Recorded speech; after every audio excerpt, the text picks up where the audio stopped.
प्रधानमंत्री नरेंद्र मोदी एनडीए के संसदीय दल के नेता चुने जाने के बाद सेंट्रल हॉल से अभी सुधांशु त्रिवेदी जो भारतीय जनता पार्टी के राष्ट्रीय प्रवक्ता हैं उनसे हम बातचीत कर रहे हैं। प्रधानमंत्री ने जिस तरीके से पूरी समग्रता में अपनी बात कही, एनडीए के घटक दलों की पीठ भी थपथपाई, उसको कैसे देखते हैं सुधांशु? प्रधानमंत्री जी ने बहुत गहरी बात कही। उन्होंने कहा सरकार बहुमत से बनती है पर देश सर्वमत से बनता है।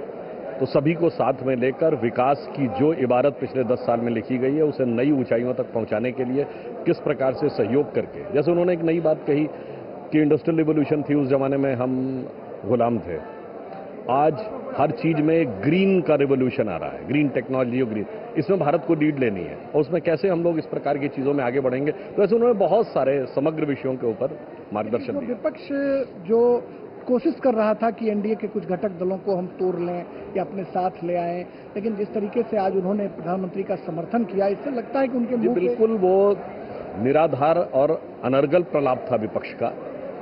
जो चीज संभव ही नहीं है जब हम बहुमत के साथ में चुनाव लड़के जीत के आए हैं। मुझे लगता है कि जो लोग कहते थे वो लोकतंत्र संविधान की रक्षा करते हैं का दावा करते हैं, वो बताइए जिसको बहुमत आ गया कह रहे हैं कि साहब अल्पमत वालों को सरकार बनानी चाहिए।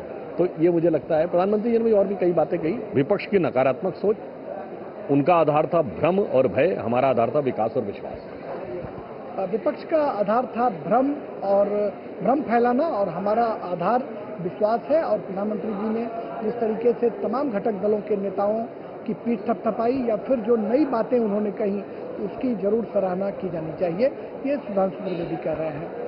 कैमरामैन बिक्की के साथ संसद भवन से मैं राजेश राज, रेडी न्यूज के लिए।